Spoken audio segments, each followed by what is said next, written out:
Assalamualaikum warahmatullahi wabarakatuh. Waalaikumsalam warahmatullahi wabarakatuh.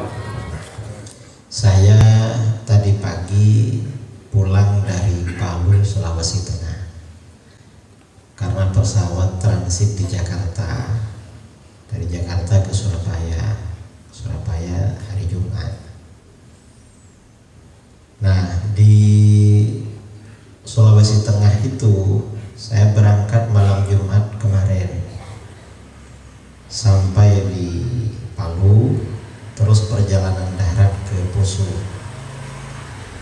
Dari Palu ke Poso kira-kira 4 jam, lalu melanjutkan ke Tojo Una-Una, ke Tojo Barat, ke Ampana.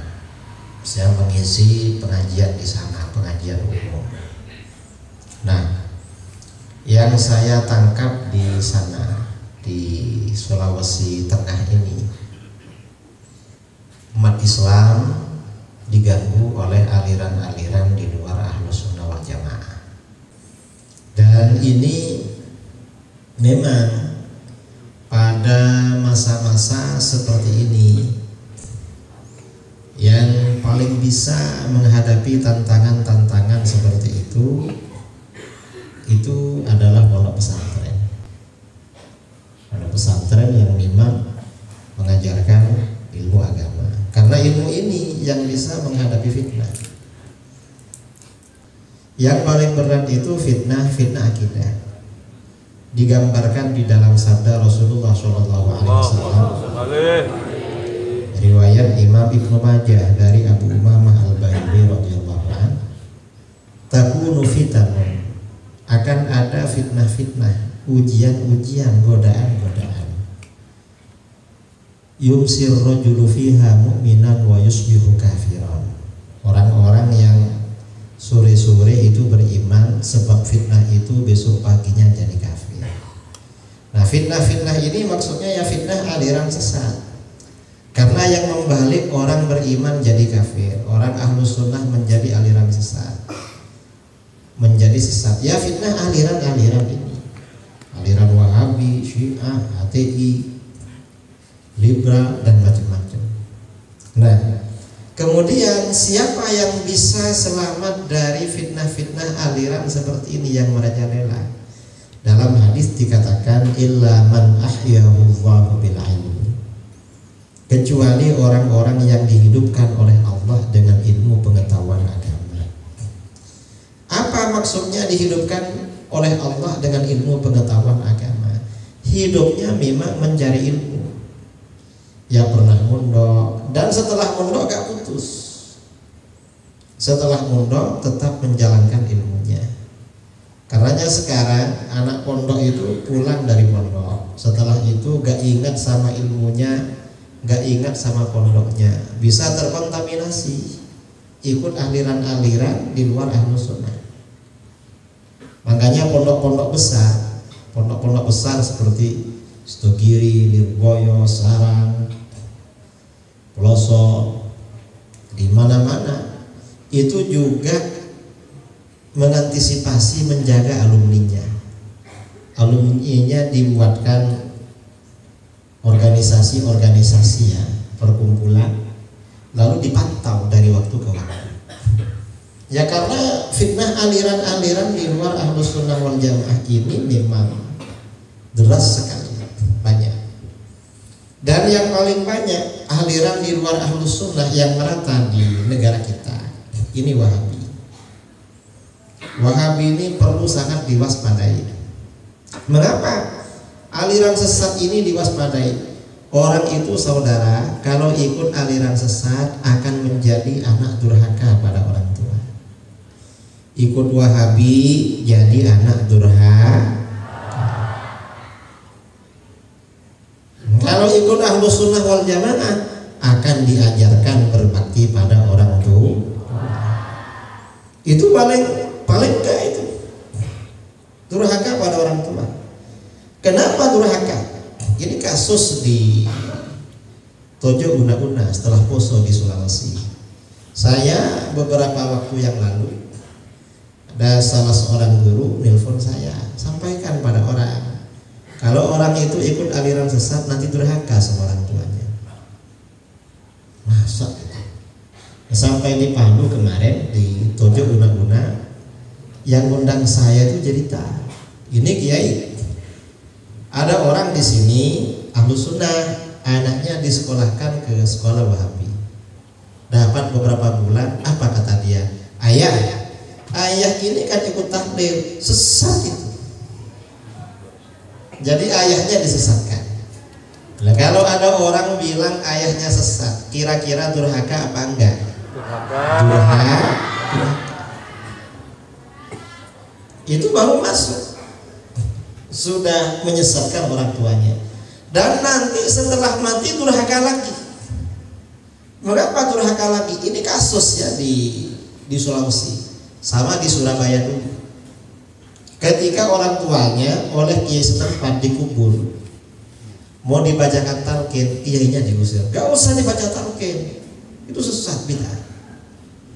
Dan gak ada tahlil, kemudian gak ada ziarah kubur, benar-benar durhaka.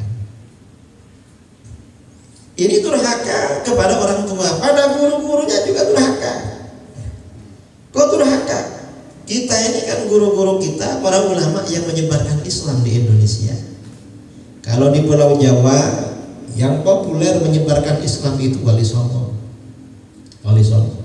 Apa kata orang-orang Wahabi? Ada Wahabi yang bilang Wali Songo itu gak ada, fiktif. Itu durhaka itu, sangat durhaka, karena menafikan keberadaan mereka dan Islam di Pulau Jawa dan sekitarnya ini karena Wali Songo. Dan itu sejarahnya mutawatir. Kiai-kiai sekarang ramai yang cucunya Wali Songo, dibilang gak ada. Sama dengan orang gak mengakui orang tuanya. Dan lebih dari itu, Wali Songo, kiai-kiai, guru-guru yang mengajar mereka dibilang sesat. Ini kelompok di luar Ahlus Sunnah wal Jamaah. Karenanya ya, para wali santri, para asatid, kalau anaknya mondok di sini atau di pondok-pondok Ahlus Sunnah wal Jamaah, bersyukur kepada Allah. Dan jangan dimasukkan ke pondok Wahabi walaupun gratis dan dapat uang saku tiap bulan. Kalau di pondok Wahabi itu SPP-nya makannya gratis, dapat uang saku 750.000 tiap bulan. Kadang bapaknya dikirim juga oleh pondoknya. Itu Wahabi. Tapi nanti siap-siap anaknya jadi anak durhaka.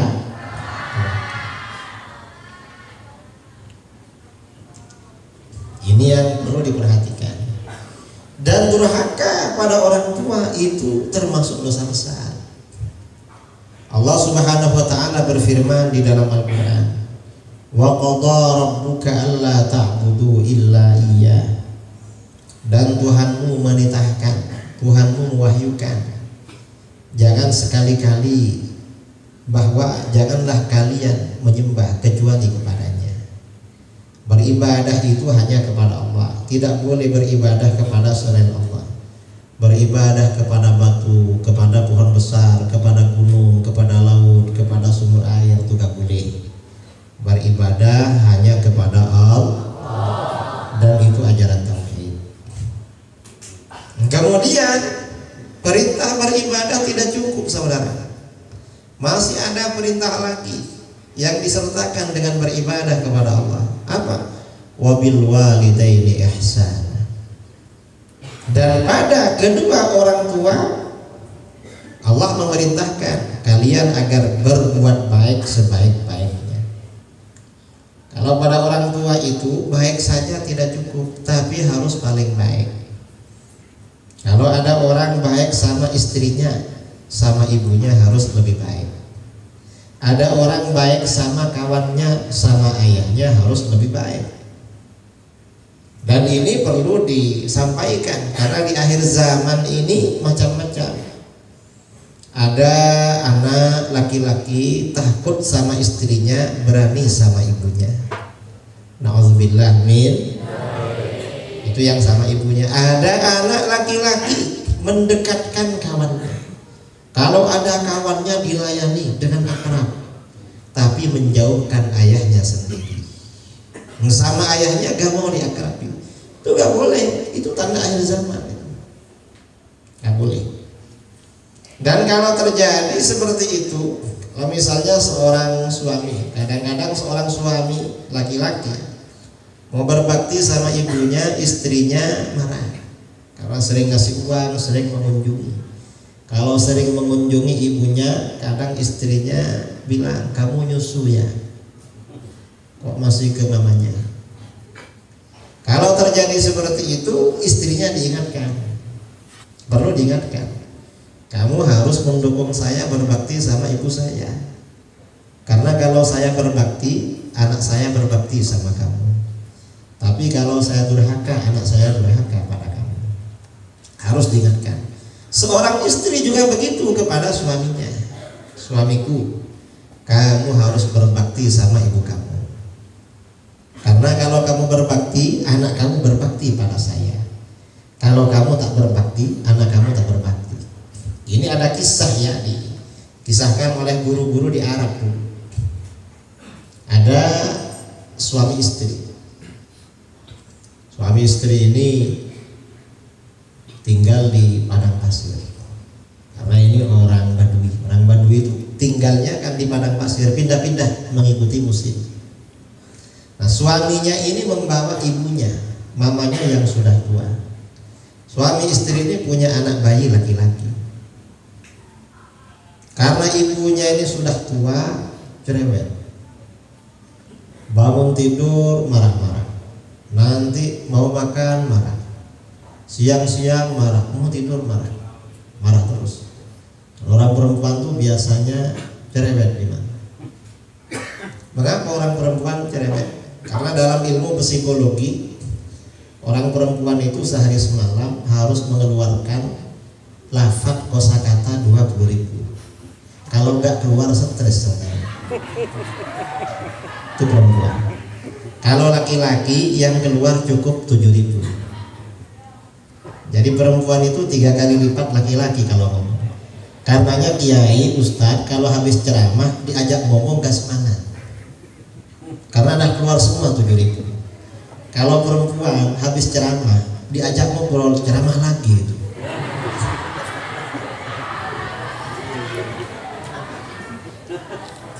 Makanya kalau punya istri cerewet, dengarkan aja. Mengapa? Kalau nggak dikeluarkan stresnya. Lama-lama anaknya yang laki-laki ini bosan sama mamanya. Istrinya solehah. Bilang dia, dek, apa? Yang enak mama ini kita tinggalkan aja di sini. Capek. Loh, kok ditinggalkan? Kan mama kamu gak kuat, marah terus. Terus kalau ditinggalkan, mama makannya dari mana? Ya makanan kita tinggal di sini. Nanti kalau kira-kira habis kita datang antar makanan. Ya kalau gitu ya terserah. Saya berkamu, saya istri. Tapi kapan mama mau ditinggal? Karena mama pasti ikut kalau kita pergi. Nanti tengah malam pas tidur lelap kita pergi diam-diam. Tengah malam mamanya sedang tidur lelap, istrinya dibangunkan, ayo berangkat. Nah, istrinya ini seorang wanita solehah. Sebelum berangkat, anaknya yang laki-laki yang masih bayi ditaruh di samping neneknya, ditinggal sama dia, lalu berangkat bareng suaminya. Setelah perjalanan jauh sekali, sudah agak siang, suaminya tanya, "Dik, apa? Kok gak dengar suara anak kita dari tadi?" "Anak yang mana?" "Anak kita, bayi yang laki-laki." Kata istrinya, "Saya tinggal sama neneknya." "Loh kenapa ditinggal?" "Itu anak kamu nanti meninggalkan saya. Kan seperti kamu aja meninggalkan mamanya, nanti anaknya meninggalkan mamanya pula. Daripada anak kamu meninggalkan saya nanti setelah saya tua, tak tinggal duluan sekarang." Akhirnya apa? Suaminya ini hatinya sadar saudara, hatinya tersentuh. Akhirnya ngajak kembali sama istrinya, "Ayo balik lagi ke sana." Bertaubat suaminya gara-gara istrinya soleh. Karenanya adik-adik nih yang mondok ini kalau cari istri cari anak pondok. Anak pondok ini insya Allah istri yang solehah. Amin Allahumma. Ini berbakti pada orang tua. Nah, di dalam ayat Al-Quran tadi diterangkan imma yablughanna 'indakal kibara ahaduhuma aw kilahuma fala taqul lahumā uff wa la tanharhumā. Apabila salah seorang kedua orang tua kamu atau kedua-duanya mencapai usia senja, sudah tua sekali, jangan berkata-kata uff. Kata-kata uff itu ucapan atau sikap yang menunjukkan seorang anak bosan melayani orang tua. Jangan. Wala tanharhuma, jangan membentak. Jangan membentak. Kalau sudah tua itu, orang tua sudah tua sekali, dibentak sama anaknya itu cuma tertawa. Itu berarti orang tua sudah tidak mandiri, sudah butuh pada pelayanan anaknya. Karena orang tua ini kalau masih sehat, banyak uangnya, anaknya segan. Tapi kalau sudah gak bisa cari uang, dia uang dari anaknya, makan dari anaknya, agak rewel. Dibentak itu kadang cuma senyum. Itu walaupun senyum gak boleh dibentak, gak boleh. Apalagi di debat. Imam Syafi'i ditanya, ayu khasimur rajul walidayhi, apakah boleh seseorang berdebat dengan orang tuanya? Kata Imam Syafi'i, la wala ma'ana alaih, gak boleh, bahkan mendebat sandalnya gak boleh. Dia masuk rumah, sandalnya ayahnya ada di tengah pintu, di posisi yang bagus. Loh, kok di sini? Ini kan sandal saya mestinya. Gak boleh. Wa qul lahuma qawlan karima, dan katakan pada kedua orang tua kata-kata yang mulia. Apa kata-kata yang mulia? Kata ulama salaf, kata-kata yang mulia itu ibaratnya ada seorang hamba sahaya punya salah sama tuannya. Tuannya pemarah, temperamen. Kira-kira cara berbicaranya bagaimana? Atau kalau sekarang ada karyawan punya salah sama bosnya, bosnya pemarah, temperamen, takut gak digaji, takut dipecat. Kira-kira cara bicaranya bagaimana? Nah, pada orang tua harus seperti itu. Walaupun dia di kantornya jadi bos, tapi di rumah tetap anak-anak. Ini tuntunan Al-Quran, akhlak pada orang tua. Nah, kemudian di dalam ayat berikutnya dikatakan wakhfid lahumā janāḥadz dzulli minar rahmah, rendahkan pada kedua orang tua pundak kehinaan. Di depan orang tua itu pundak harus rendah, harus direndahkan, diturunkan. Mengapa? Minar rahmah, karena menyayangi kedua orang tua, karena sayang. Wa qul, dan katakan rabbirhamhuma kama rabbayani shaghira, Tuhan curahkanlah kasih sayangmu pada kedua orang tuaku sebagaimana mereka berdua merawatku, mendidikku ketika aku masih kecil. Kita ini diperintahkan mendoakan orang tua. Mendoakan orang tua hukumnya wajib. Berapa kali mendoakan orang tua? Kata para ulama, mendoakan orang tua minimal sehari semalam 5 kali. Mengapa 5 kali? Karena perintah berbakti pada orang tua oleh Allah dibarengkan dengan perintah beribadah kepada Allah. Sehari semalam kita diperintahkan ibadah 5 kali. Berarti mendoakan orang tua minimal 5 kali. Kalau kurang 5 kali berarti bukan anak berbakti. Harus lebih dari itu. Ini berbakti pada orang tua. Nah, yang melakukan seperti ini, berbakti pada orang tua, itu hanya orang ahlus sunnah wal. Kalau di luar ahlus sunnah gak berbakti, saudara, orang tuanya disesatkan. Dan ketika mati gak dibacakan tahlil, gak ada kenduri, gak ada sedekah, gak ada ziarah kubur, dibiarkan. Ini berbakti pada orang tua.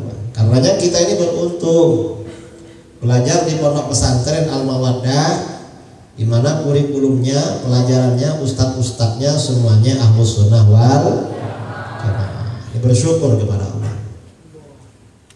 Ini pentingnya belajar ilmu agama.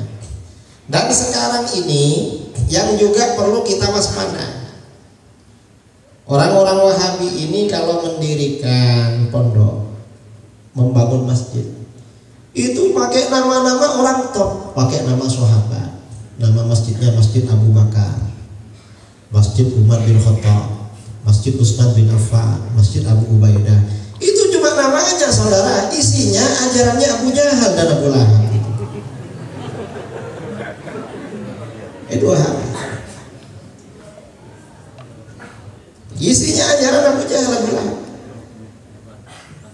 Mengapa ajaran Abu Jahal Abu Lahab? Karena akidah Wahabi, akidah Wahabi ini kan tauhid rububiyah uluhiyah, tauhid 3. Ada tauhid rububiyah, tauhid uluhiyah, lalu tauhid asma wa sifat. Tauhid rububiyah ini artinya apa? Saya 3 tahun yang lalu isi seminar di sini, tapi tentang bid'ah, belum bicara akidahnya Abu Jahal. Tauhid rububiyah itu artinya apa? Tauhid rububiyah kata Wahabi, keyakinan bahwa yang menciptakan alam jagat raya, langit, bumi dan seisinya, yang menciptakan dan mengatur serta yang memiliki adalah Allah. Apakah salah? Tidak salah. Memang yang menciptakan langit, bumi dan seisinya, yang mengatur dan memiliki adalah Allah. Salahnya di mana? Salah yang pertama, ketika Wahabi menganggap pengertian ini hanya miliknya lafaz rububiyah. Itu salah. Karena pengertian ini juga miliknya uluhiyah. Uluhiyah punya jangkauan makna yang sama. Itu yang pertama. Yang kedua, kesalahan juga dari sini. Orang Wahabi beranggapan bahwa masyarakat jahiliyah seperti Abu Jahal dan Abu Lahab itu bertauhid rububiyah, bertauhid secara rububiyah. Ini kata Wahabi.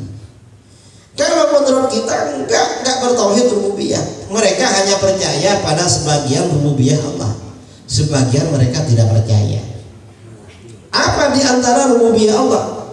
Di antara sifat rububiyah Allah, Allah akan membangkitkan manusia dari alam kubur pada hari kiamat.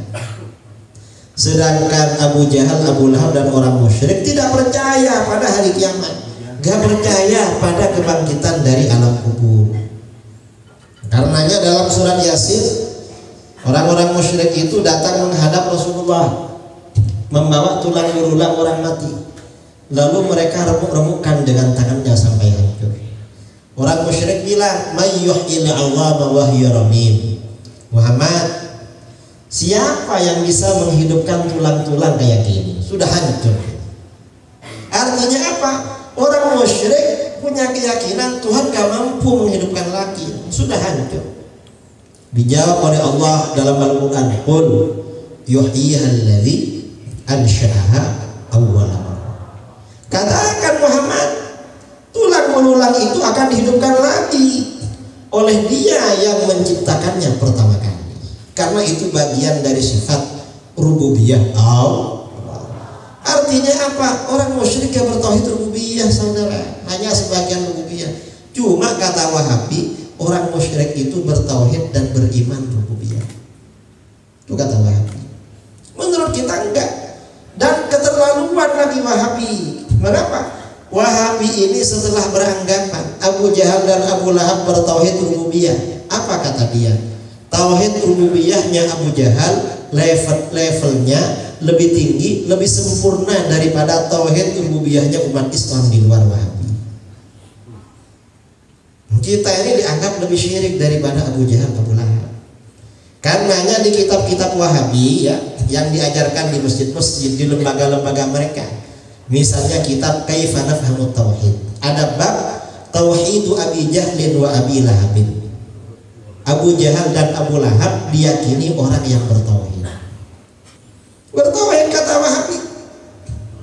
Bahkan di bawahnya ya, di kitab Kaifa Nafhamut Tauhid dikatakan, Inna Aba Jahal wa Aba Lahab wa amsalahuma minal musyrikin kanu yu'minuna billah wa yuwahhidunahu fil rububiyah. Abu Jahal dan Abu Lahab itu selalu beriman kepada Allah dan mentauhidkan Allah secara rububiyah. Itu akidahnya Wahabi. Dan lebih dari itu, kata Wahabi, Abu Jahal dan Abu Lahab lebih bertauhid dan lebih beriman kepada Allah daripada umat Islam yang bertawassul. Artinya apa? Wahabi itu gak mau tawassul, gak mau tabarruk, gak mau istighatsah, itu karena ikut akidahnya Abu Jahal dan Abu Lahab. Itu Wahabi. Jadi kitab-kitab mereka ada. Kalau kita bertawassul, mengapa bertawassul? Al-Quran mengajarkan tawassul, hadis mengajarkan tawassul. Kita bertabarruk, Al-Quran, hadis mengajarkan tabarruk. Kita juga beristighatsah. Rasulullah SAW, para sahabat mengajarkan istighatsah. Kalau Wahabi gak bertawassul, mengapa? Abu Jahal dan Abu Lahab gak bertawassul. Wahabi gak bertabarruk, mengapa? Abu Jahal dan Abu Lahab gak bertabarruk. Wahabi gak beristighatsah, mengapa? Abu Jahal dan Abu Lahab gak beristighatsah. Artinya apa? Ajarannya Wahabi ikut Abu Jahal, Abu Lahab.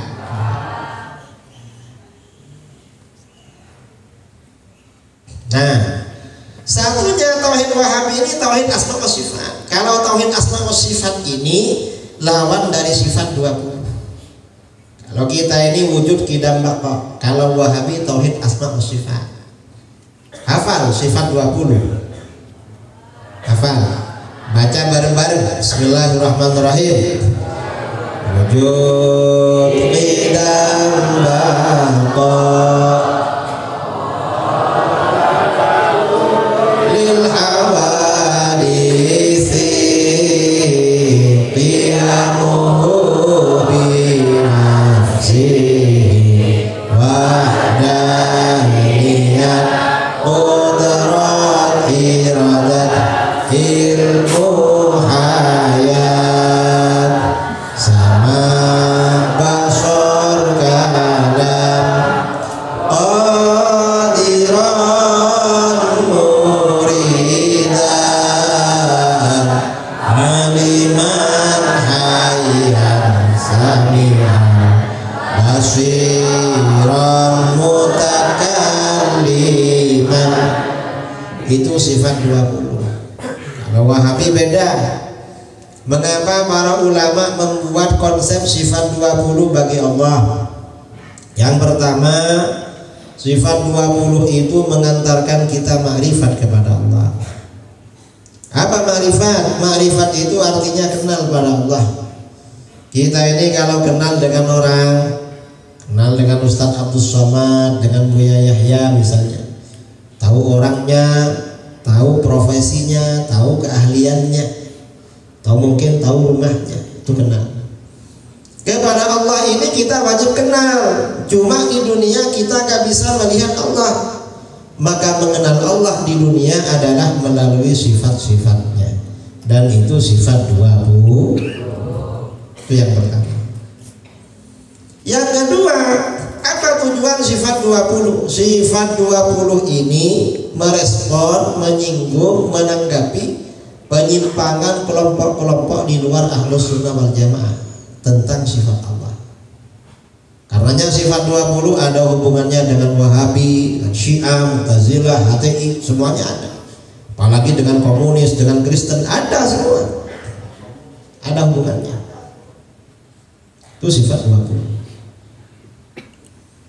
Kemudian yang ketiga, apalagi tujuan sifat 20? Sifat 20 ini menjawab pertanyaan-pertanyaan yang mendasar tentang Allah. Kita kalau berkenalan dengan orang, kalau ingin kenal, ingin makrifat pada orang, ketika berjumpa kita bertanya, model pertanyaannya dasar-dasar. Siapa namamu? Dari mana asalmu? Tinggal di mana sekarang? Tinggal di mana sekarang? Kemudian umur berapa sekarang? Kerja apa sekarang? Itu kalau kita kenalan dengan orang. Sifat 20 itu gitu juga. Kita ini sehari semalam diperintahkan beribadah kepada Allah. Fadal Kiai ke depan. Di belakang nih masih kosong. Fadal.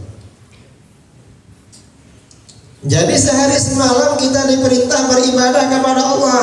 Pertanyaannya, apakah Allah itu ada? Jawabnya sifat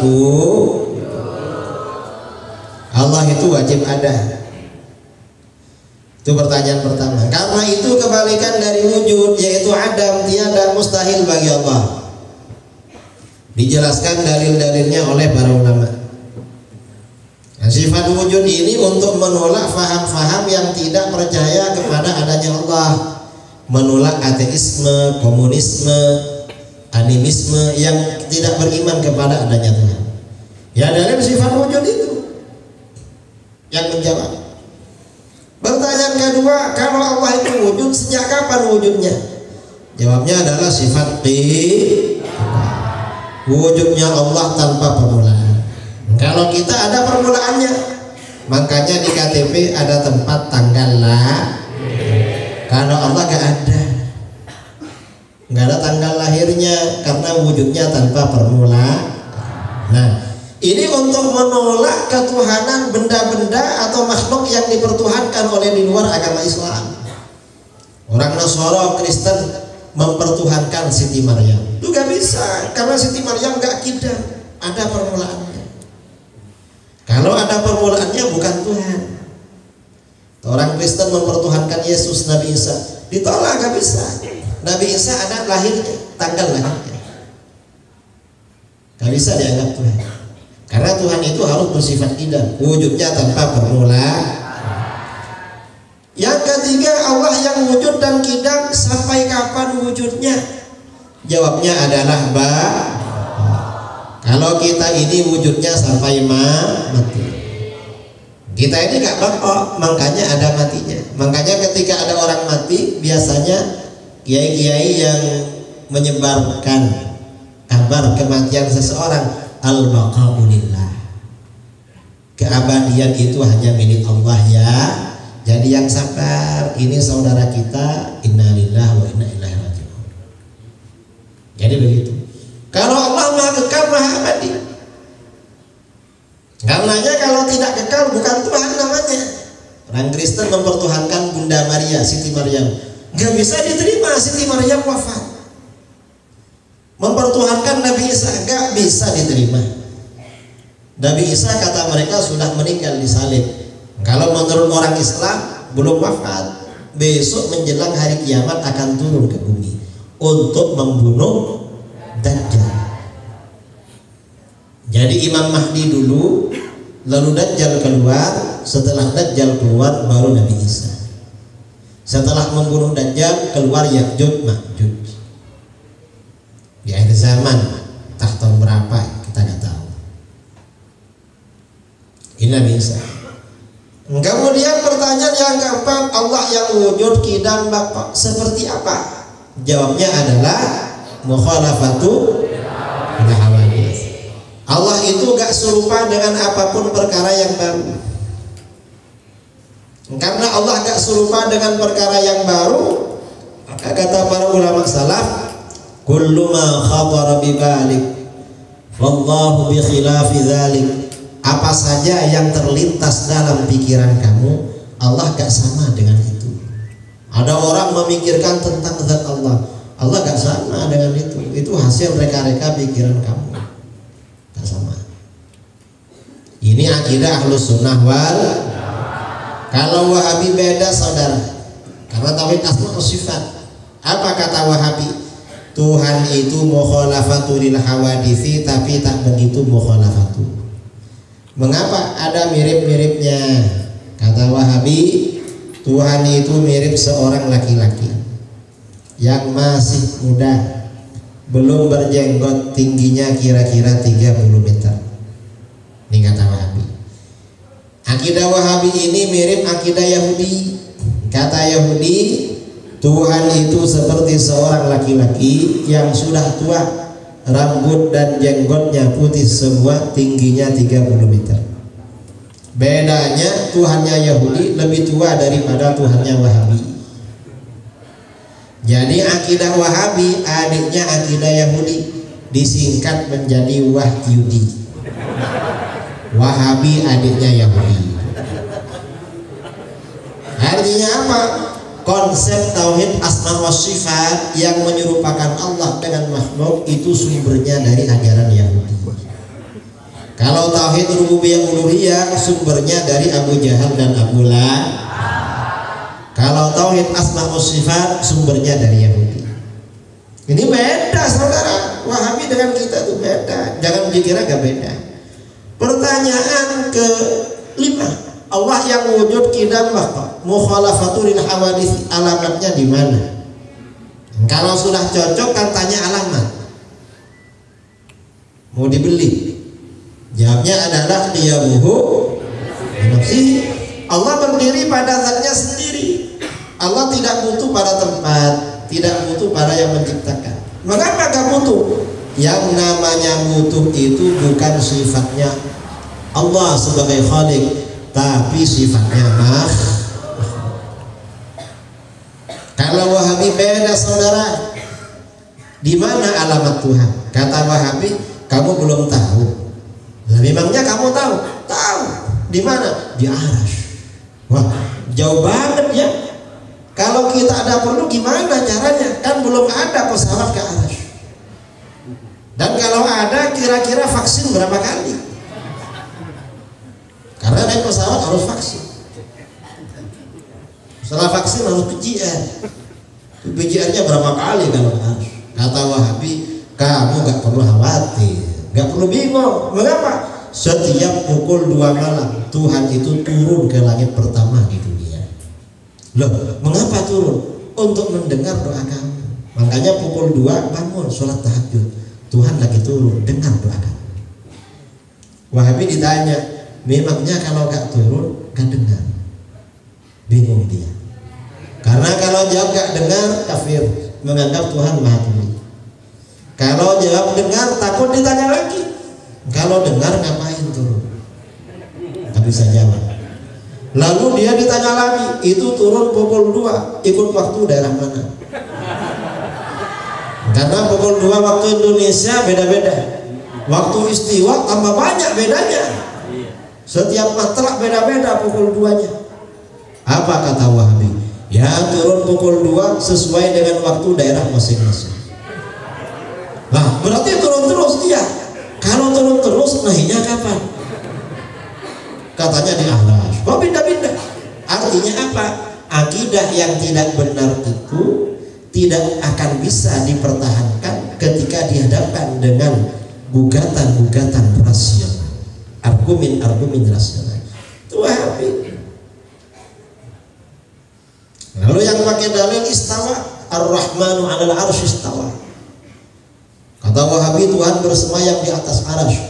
Kalau Ahlus Sunnah, mayoritas umat Islam mengartikan istawa. Istawa itu artinya Allah menguasai Arasy, bukan bersemayam di atas Arasy. Karena Arasy itu tempatnya malaikat. Tempatnya malaikat. Kalau Tuhan ada di Arasy juga kan berarti kan ngumpul sama malaikat. Padahal di langit di Arasy itu setiap 4 jari-jari itu ada malaikatnya. Malaikatnya ramai. Ya ajaran Wahabi. Ini perbedaannya dengan Ahlus Sunnah wal Jamaah. Artinya beda saudara. Akidahnya Wahabi dengan Ahlus Sunnah itu beda, sangat beda. Karenanya ya kita jangan menyepelekan. Ini Wahabi. Dan Wahabi ini sekarang lebih parah lagi. Orang memajang foto kiai di dinding, foto Habib, disyirikkan sama Wahabi. Mengapa disyirikkan? Dianggap mempersekutukan Tuhan. Mengapa? Karena Tuhan menurut Wahabi bisa digambar. Cuma gak ada jenggotnya. Kalau kita enggak syirik. Mengapa? Tuhan gak bisa difoto, digambar, gak bisa.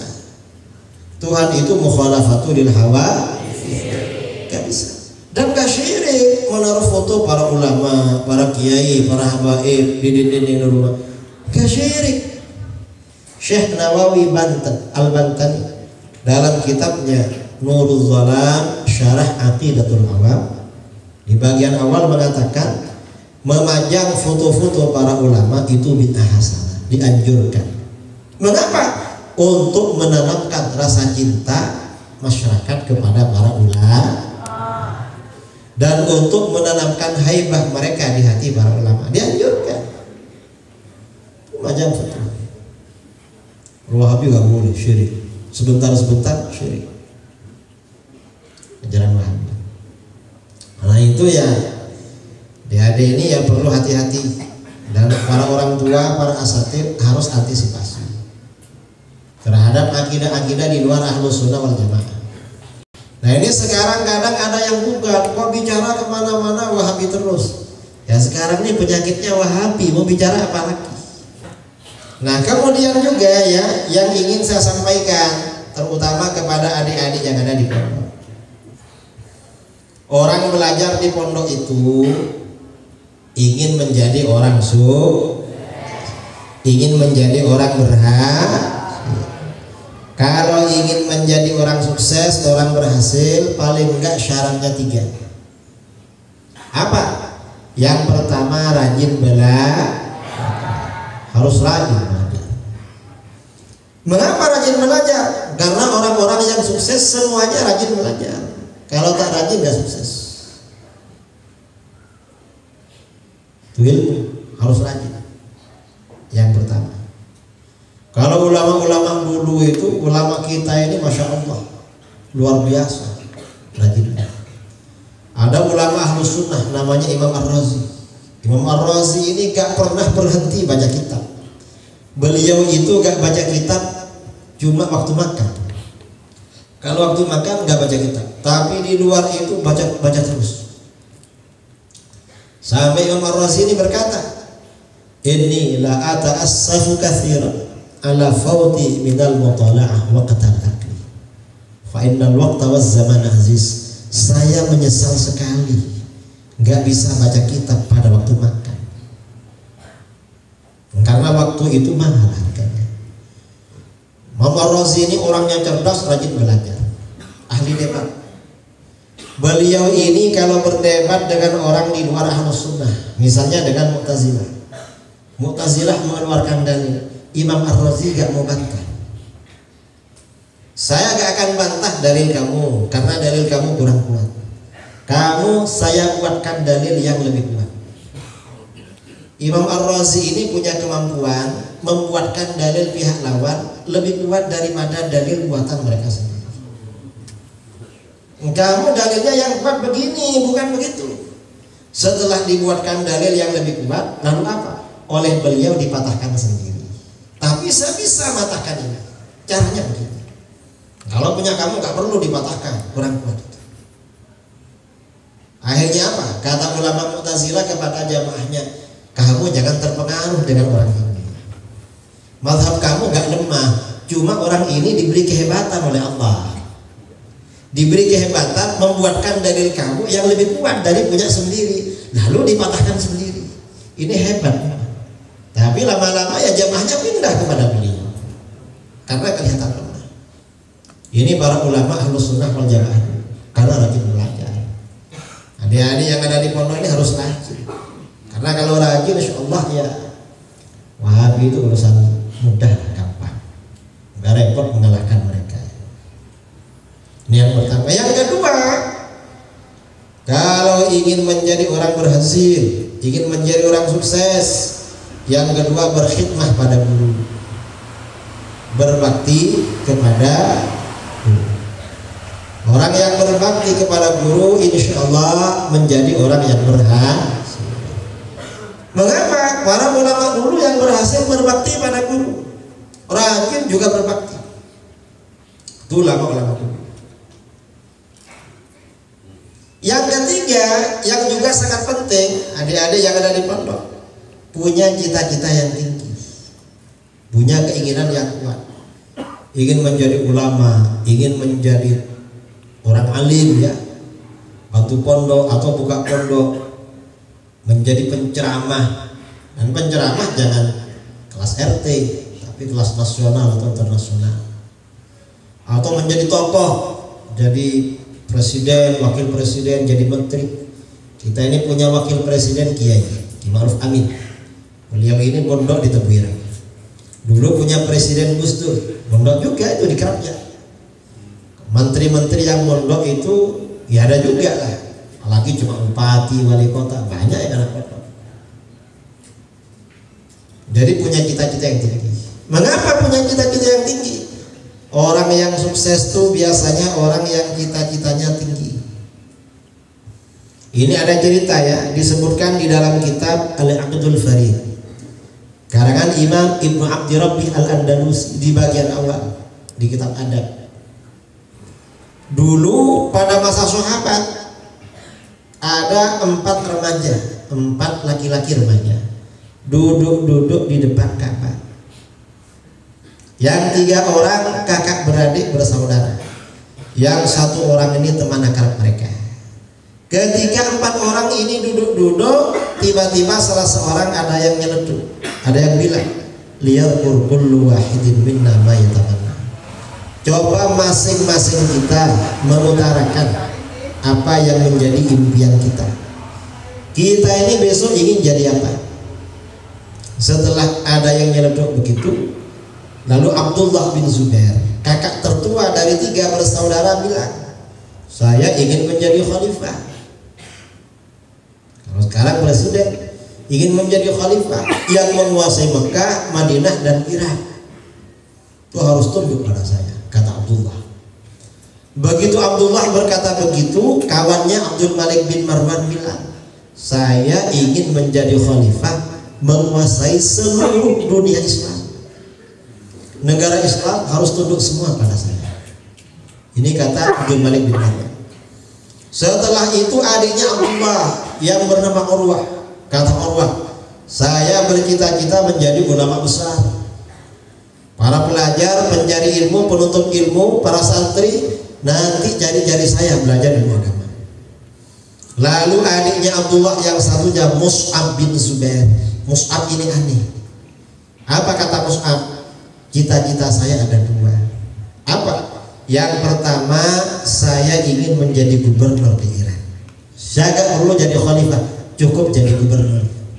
Yang kedua, saya ingin berpoligami, punya istri 2 orang. Ditanya oleh kawannya, kamu apa ada yang diincar? Iya. Yang pertama, saya ingin melamar Syarifah Sukainah, putrinya Sayyidina Husain, cucu Rasulullah SAW. Saya harus dapat itu. Terus satunya saya ingin melamar Aisyah binti Talhah bin Ubaidillah. Saya harus dapat itu. Saya cocok itu. Seleranya tinggi. Waktu berjalan, kalau sinetron itu 10 tahun kemudian. Ini bukan 10 tahun, tapi 50 tahun. Ya, 50 tahun kemudian, tahun 65 Hijriah, Khalifah Yazid bin Muawiyah meninggal dunia. Sebelum meninggal, Yazid mengeluarkan surat wasiat bahwa yang akan menjadi penggantinya sebagai khalifah adalah putra mahkota anaknya yang laki-laki, Muawiyah bin Yazid bin Muawiyah. Begitu Yazid meninggal, maka segera anaknya dilantik, dibaiat menjadi khalifah. Ternyata setelah dibaiat, Muawiyah bin Yazid ini gak sanggup menjadi khalifah. Karena gak sanggup, maka bagaimana? Beliau menyatakan mengundurkan diri, meletakkan jabatan. Saya gak siap jadi khalifah, gak mampu. Kira-kira dapat 2 bulan atau 40 hari, Muawiyah bin Yazid meninggal dunia. Setelah Muawiyah bin Yazid meninggal dunia, dunia Islam vakum, tidak punya pemimpin tertinggi, gak punya khalifah. Akhirnya Abdullah bin Zubair bersama para pendukungnya tampil menjadi khalifah. Begitu tampil menjadi khalifah, Abdullah bin Zubair dibaiat oleh penduduk Mekah, penduduk Madinah, dan penduduk Irak. Sesuai cita-citanya, jadi khalifah menguasai Mekah, Madinah, dan Irak. Nah, kemudian penduduk Syam dan Mesir. Syam ini meliputi Syria, Yordania, Palestina, Lebanon, dan Mesir. Dipimpin oleh Marwan bin Al-Hakam dari Bani Umayyah. Mengirim kurir kepada Abdullah bin Zubair akan baiat, akan gabung. Ternyata apa? Abdullah bin Zubair gak mau. Kalau Marwan dan pendukungnya jangan baiat, tapi perang aja dengan saya. Mengapa diajak perang? Abdullah bin Zubair ini ingat peristiwa 30 tahun sebelumnya. Marwan ini yang membunuh ayah beliau, Sayyidina Zubair bin Awwam, dalam peperangan Jamal. Harus perang, itu dulu guna ayah saya. Akhirnya perang. Penduduk Syam yang dipimpin Marwan perang dengan Abdullah bin Zubair sampai Marwan meninggal. Begitu Marwan meninggal, dilanjutkan oleh anaknya Abdul Malik bin Marwan. Perang selama 8 tahun. Lama perangnya. Setelah bertahun-tahun berperang, suatu malam Abdullah bin Zubair bermimpi. Apa mimpinya? Beliau bermimpi bergulat dengan Abdul Malik bin Marwan. Pada waktu bergulat itu berhasil membanting Abdul Malik bin Marwan ke tanah. Lalu kedua kaki dan kedua tangannya dia paku ke tanah. Bangun terkejut, kok mimpi begini? Mimpi bergulat dengan musuh bebuyutannya dan menang. Tapi tafsirannya apa? Karena ingin tahu tafsirannya, pada waktu itu di Irak. Di Irak ya, ada ulama besar ahli takbir mimpi, tafsir mimpi. Namanya Ibnu Sirin atau Muhammad bin Sirin. Maka Abdullah bin Zubair menyuruh ajudannya, kamu berangkat ke Irak. Siap tuan. Ada apa tuan? Kamu ziarah datangi Imam Ibnu Sirin. Tanya kepada beliau, ada orang bermimpi bergulat, lalu musuhnya dia banting ke tanah. Setelah dia banting, kedua tangan, kedua kakinya dia paku ke tanah. Tanyakan apa tafsirannya. Tapi jangan bilang-bilang kalau yang bermimpi saya. Saya ingin tahu tafsirannya. Akhirnya ajudan tadi berangkat ke Irak. Sampai di Irak ditemui Imam Ibnu Sirin. Ada apa? Guru, kami mau tanya. Tanya apa? Tentang mimpi bergulat dengan orang. Lalu musuhnya dibanting ke tanah. Setelah terkapar, dia paku kedua kaki dan kedua tangannya ke tanah. Tafsirannya apa, guru? Ibnu Sirin bertanya, siapa yang bermimpi? Majikan saya. Siapa majikan kamu? Maaf guru, beliau minta agar namanya dirahasiakan. Kata Ibnu Sirin, kalau begitu tafsirannya saya rahasiakan. Karena ini main rahasia. Tapi saya tahu siapa yang bermimpi. Siapa pun yang bermimpi ini, kalau bukan si Abdullah bin Zubair, pasti Abdul Malik bin Marwan. Karena dia yang pantas punya mimpi seperti ini. Yang lain gak cocok. Ahli tafsir mimpi itu begitu, saudara. Dulu di Pasuruan itu ada kiai ya, ahli tafsir mimpi. Dan kalau ada orang mimpinya ingat separuh, itu bisa diterangkan. Oh, kamu tulisannya begini mimpinya. Kalau ada orang mimpinya belum selesai lalu bangun, itu bisa melanjutkan. Coba kamu gak bangun tulisannya begini mimpinya. Memang ahli, pakar memang. Akhirnya ajudan pulang ke Mekah. Sampai di Mekah dijumpai tuannya Abdullah bin Zubair. Gimana? Kata Ibnu Sirin, maaf tuan, karena nama tuan dirahasiakan, tafsirannya dirahasiakan. Ya dah, kamu datang lagi ke sana, sampaikan yang bermimpi saya. Datang lagi ke Irak, sampai di sana, gimana? Iya tuan, suruh tanyakan tafsiran yang kemarin. Siapa majikan kamu? Abdullah bin Zubair. Lah, betul kan? Apa artinya tuan tafsirannya? Majikan kamu akan kalah perang. Karena majikan kamu mimpinya menang di alam mimpi. Allah Maha Adil, yang menang di alam mimpi kalah di alam nyata. Itu keadilan Allah. Karena kalah di alam nyata, menang di alam mimpi. Yang menang di alam mimpi kalah di alam nyata, bolak-balik mimpi. Dan terus turun. Itu kedua tangan dan kedua kakinya yang dipaku ke tanah. Itu apa? Itu keempat anaknya Abdul Malik bin Marwan akan menjadi khalifah semua. Hanya pulang ke Mekah disampaikan pada majikannya. Gak lama kemudian Abdullah bin Zubair kalah perang. Kalah betul. Setelah Abdul Malik bin Marwan memenangkan peperangan, akhirnya seluruh negara Islam menyatakan tunduk patuh kepada beliau sesuai cita-citanya. Ingin menjadi khalifah, menguasai seluruh dunia Islam. Lalu bagaimana dengan adiknya Abdullah? Abdullah ini punya adik namanya Urwah. Urwah ini sejak kecil orangnya khusyuk, rajin belajar, jarang pulang dari rumah bibinya Siti Aisyah, istri Rasulullah SAW. Karena Urwah bin Zubair ini ibunya bernama Asma binti Abi Bakar As-Siddiq, kakaknya Aisyah. Karena rajin belajar, ketika Urwah ini usianya belum sampai 20 tahun sudah menjadi orang alim luar biasa. Salah satu fuqaha sab'ah, ulama terkemuka yang 7 di kota Madinah. Alim. Ini Urwah. Karenanya hadis-hadis Aisyah itu yang banyak riwayatnya melalui Urwah. Karena beliau keponakannya memang bebas keluar masuk. Ini Urwah. Lalu adanya Abdullah yang satunya Mus'ab. Mus'ab ini cita-citanya jadi gubernur di Irak. Yang pertama. Begitu abangnya menjadi khalifah, adik Mus'ab dipanggil. Mus'ab, iya bang, kamu berangkat ke Irak, kamu jadi gubernur. Ini SK-nya sudah ditekan. Jadi gubernur dia karena abangnya. Lalu Mus'ab ini melamar Syarifah Sukainah, diterima. Mengapa diterima? Karena beliau memang keluarga bangsawan.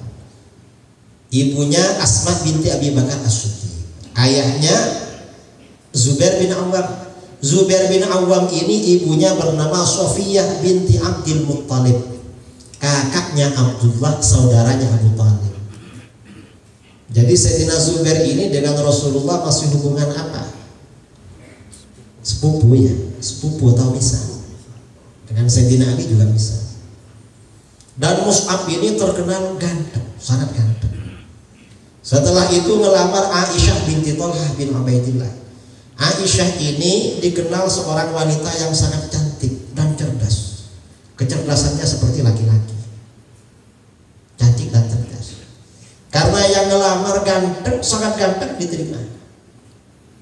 Orang itu kalau dilamar orang ganteng harus diterima, walaupun jadi nomor 2. Karena orang ganteng terima. Nah, ini artinya apa? Artinya apa? Kisah yang ingin disampaikan oleh para ulama ini di dalam kitab Al-Aqdul Farid Abdi Rabbih, juga di dalam kitab Uyunul Akhbar karangan Ibnu Qutaibah Ad-Dinawari, atau di dalam kitab Bahjatul Majalis karangan Ibnu Abdil Bar, ditaruh di bagian awal. Mengapa? Orang itu agar punya cita-cita yang tinggi. Karena orang ini kalau cita-citanya tinggi akan menjadi orang yang sukses, jadi orang yang berhasil. Ini cita-cita. Dan orang mondok itu asalkan rajin, pantas menjadi apa saja. Anak pondok itu jadi kiai, ya memang pondok itu pabriknya kiai. Jadi ustaz, jadi kiai, pabriknya memang. Jadi penceramah, pabriknya. Jadi pejabat, Kiai Ma'ruf Amin ya anak pondok, Gus Dur anak pondok, menteri-menteri banyak pondok. Ini cerita ya, cerita dulu. Dulu ketika Kesultanan Turki dipimpin oleh Sultan Murad Al-Utsmani, punya anak namanya Muhammad. Anaknya sejak kecil dipondokkan kepada gurunya Mursyid Thariqah Naqsyabandiyah Syekh Aqo Syamsuddin yang terkenal wali. Ternyata anaknya Muhammad ini putra mahkota. Putra mahkota itu raja itu dulu harus panglima perang, harus ahli perang. Ternyata Muhammad ini ketika di pondok rajin menghafal. rajin baca kitab, ahli. Karena anaknya rajin menghafal, rajin mutola'ah, ayahnya Sultan Murad khawatir, loh, anak saya ini kan calon putra, calon raja, mestinya kan rajin latihan ketangkasan, latihan main pedang, latihan memanah, menunggang kuda. Ini kok rajin belajar, jadi kiai nanti, padahal calon raja ini gimana? Karena ayahnya khawatir, Sultan Murad menghadap kepada gurunya Syekh Aqo Syamsuddin. Ada apa? Guru, gimana anak saya Muhammad? Anak saya ini kan calon pengganti saya menjadi raja. Harusnya kan rajin latihan ketangkasan, berkuda, memanah, main pedang, strategi perang. Ini kok rajin belajar, guru, rajin menghafal kitab. Gimana anak saya? Kata gurunya, kamu jangan khawatir. Kalau anak kamu rajin belajar ilmu agama, anak kamu pantas jadi apa saja, paling pantas. Hanya udah. Setelah Muhammad ini dipandang cukup belajar, sudah alim, usianya kurang lebih 15 tahun, dipulangkan dari pondok. Dulu itu orang belajar umur 14-15 sudah alim. Kalau sekarang sampai 20 gak alim-alim. Lama. Sudah alim, dibawa pulang. Akhirnya apa? Sultan Murad mengeluarkan dekret. Apa dekretnya? Mengundurkan diri jadi sultan. Kerajaannya diserahkan kepada anaknya Sultan Muhammad. Karena beliau Sultan Murad ini akan berangkat ke hutan melakukan uslah beribadah kepada Allah. Diserahkan pada anaknya yang masih anak-anak umur 15 tahun. Beliau berangkat uslah ke hutan. Karena raja yang baru ini masih anak-anak, akhirnya apa? Dia jarang piket di istana. Pagi-pagi berangkat ke istana, ya. Setelah berangkat, ajudannya, pengawalnya diajak ke hutan berburu, main-main di hutan. Tiap hari gitu, istananya ditinggal, pembantunya yang ngurus. Lama-lama, setelah bertahun-tahun, beberapa tahun kemudian, bahwa raja Islam ini masih anak-anak dan rajanya tidak peduli dengan kerajaannya, negara-negara Kristen di barat mendengar kalau kerajaan Islam rajanya anak-anak. Akhirnya apa? Pimpinan tertinggi Kristen di Vatikan, Paus, memprovokasi raja-raja Eropa agar mengumpulkan ribuan tentara menyerbu negara Islam. Ayo serbu. Ini sekarang rajanya agak peduli, rajanya cuma main-main. Ternyata intelijen Islam tahu bahwa negara Barat membuat gerakan mencurigakan akan menyerang negara Islam. Akhirnya intelnya lapor kepada Sultan Muhammad. Sultan, lapor. Ada apa? Sultan, sekarang ini negara-negara Eropa, negara-negara Kristen mengumpulkan, berkoalisi ribuan tentara untuk menyerang kerajaan kita. Terus gimana persiapan kita menghadapi mereka? Terkejut Sultan Muhammad. Aduh, saya gak pengalaman, kata. Tapi ayah masih ada. Ayahnya disurati sama beliau. Assalamualaikum warahmatullahi wabarakatuh. Dari Sultan Muhammad kepada Sultan Murad. Ayah, sekarang ini orang-orang kafir berkolaborasi mengumpulkan ribuan tentara untuk menyerang kerajaan kita. Nah, kalau ayah ini merasa sebagai sultan dari kerajaan Islam ini, ayah pulang ke istana untuk memimpin perang. Tapi kalau ayah merasa bahwa saya sebagai sultan kerajaan ini, maka saya sebagai sultan perintahkan ayah untuk datang ke istana memimpin perang. Pinter karena alim waktu di pondok. Narasinya, retorikanya luar biasa. Waktu mondok rajin. Tertanda Sultan Muhammad. Disurati. Ayahnya pulang ke istana. Sampai di istana anaknya gak ada. Ditanya sama bantunya, mana tuan mudanya? Maaf Sultan, Sultan muda ya istiqomah, tiap hari main-main ke hutan. Pulang sore-sore nunduk beliau minta maaf ayah, saya ini masih anak-anak, Saya ingin menghabiskan masa anak-anak saya, makanya main-main. Karena ayah masih ada. Dan setelah ini insya Allah serius. Akhirnya berangkat perang sama ayahnya. Setelah berangkat perang melawan pasukan Kristen, umat Islam diberi kemenangan luar biasa oleh Allah. Tentara Kristen hancur lebur. Peperangan usai, Sultan Murad ini melakukan inspeksi, melihat anak buahnya yang meninggal, yang luka-luka. Ada seorang tentara Kristen masih hidup pura-pura mati. Dia pegang belati, menyiapkan belati. Begitu Sultan Murad lewat di dekatnya, dia bangkit lalu menusuk diam-diam Sultan Murad. Akhirnya Sultan Murad ini gugur sebagai syahid. Anaknya Sultan Muhammad begitu melihat ayahnya gugur di depannya ditusuk orang kafir, langsung mendidih semangatnya untuk menjadi pemimpin perang. Akhirnya apa? Setelah berusia 22 tahun, beliau merencanakan memerangi Konstantinopel yang sekarang Turki.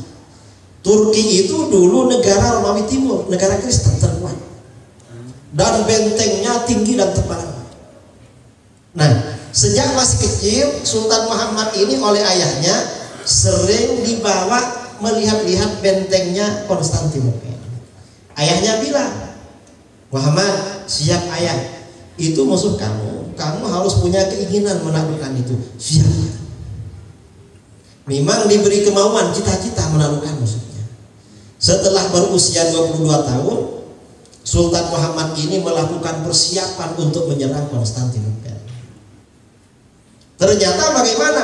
Persiapannya selama 6 bulan. Waktu itu gurunya masih hidup, dan gurunya sudah bilang, ayo perang. Nanti kamu akan menaklukkan itu jam sekian, tanggal sekian. Gurunya sudah tahu tanggal berapa, jam berapa. Setelah jamnya hampir masuk jam itu, kok belum diterobos benteng itu. Sultan Muhammad menghadap gurunya. Gurunya bersujud kepada Allah. Begitu bersujud, tiba-tiba orang Islam sudah masuk ke sana. Diberi kemenangan oleh Allah. Karenanya setelah Konstantinopel ini ditaklukkan, Sultan Muhammad ini oleh para ulama diberi gelar Sultan Muhammad Al-Fatih, sang penakluk. Mengapa diberi gelar Al-Fatih? Karena ini ada hubungannya dengan hadis Rasulullah SAW. Rasulullah pernah bersabda, la tuftahannal Qustantiniyyah falan ya'mal jaishu jaishuha wa la ni'mal amiru dzalikal jaish. Sungguh Konstantinopel benar-benar akan ditaklukkan oleh umat. Maka sebaik-baik pasukan adalah pasukan penakluk itu, dan sebaik-baik panglima perang adalah panglima penaklukan itu. Karena Rasulullah berjanji Konstantinopel akan ditaklukkan. Sejak masa sahabat sudah dikirim tentara ke sana, tapi gak takluk-takluk, selalu gagal. Karena bentengnya kokoh, bentengnya juga ini perangkapnya di lautan juga. Turki itu kan dikelilingi lautan, karena itu bagian Eropa Timur. Sultan Muhammad ini yang berhasil menaklukkan Konstantinopel. Begitu Konstantinopel ini takluk, akhirnya raja-raja Kristen di timur dan di barat menyatakan tunduk pada beliau. Raja Rusia mengirimkan delegasi bersama putrinya, menyatakan damai dan bayar upeti pada beliau. Sebagai DP upeti kepada Sultan Muhammad, putrinya diserahkan agar dijadikan sendiri. Lalu raja satunya kirim upeti juga sama putrinya. Putri-putri raja-raja dikirim semua sebagai simbol takluk pada mereka. Banyak istrinya setelah itu, karena sudah jadi sultan. Nah, ini artinya apa? Ini artinya cita-cita itu penting, semangat itu penting. Dan anak-anak pondok harus punya visi misi. Besok setelah pulang mau apa? Harus jelas. Ditanya, kamu kok mondok? Saya suruh bapak suruh mondok. Ingin jadi apa? Gak ada lah pokoknya mondok. Orang itu harus punya keinginan, saudara. Kamu kok mondok? Ya, saya ingin jadi kiai nanti. Paling enggak jadi seriusan Abdus Somad misalnya, ceramah kemana-mana. atau jadi wah saya ingin jadi gubernur, jadi apa, harus punya keinginan seperti itu. Dan orang punya cita-cita yang tinggi, jangan nanggung. Ditanya, kamu ingin jadi apa? Saya ingin menjadi pedagang. Dagang apa? Dagang tempe. Kecil sekali. Tapi kalau tempe seluruh Indonesia gak apa-apa. Jadi harus punya cita-cita yang tinggi.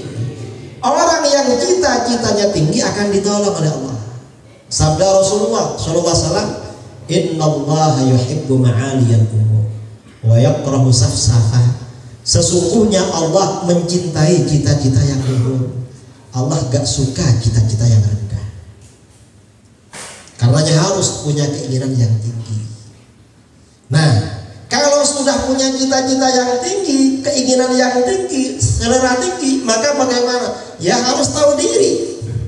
Gimana tahu dirinya? Harus rajin belajar. Masa keinginannya tinggi rajin tidur? Enggak cocok itu. Yang cocok rajin belajar. Nah ini namanya santri milenial. Jadi sekarang ya harus seperti itu. Keinginannya harus tinggi, semangatnya juga tinggi. Sekarang ini yang akan dihadapi aliran-aliran sesat ini punya perguruan tinggi, punya apa namanya, lembaga-lembaga. Kita ini pondok-pondok ya kadang cuma sanawiyah, aliyah. Padahal sekarang ini Menteri Agama kan dari NU, bisa minta izin rekom buat mahat ali, biasanya gampang. Kemudian sarjana dari kita, gak kemana-mana ini. Wahabi sudah punya macam-macam, tapi ya gak apa-apa lah, mereka cuma gelar, biasanya gak berani. Ini apa namanya, tausiah pengajian umum yang perlu saya sampaikan pada malam ini. Mudah-mudahan bermanfaat. Amin Allahumma.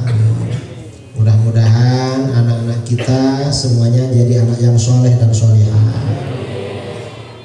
Dimudahkan rezekinya oleh Allah, dimudahkan jodohnya, dapat jodoh yang solehah.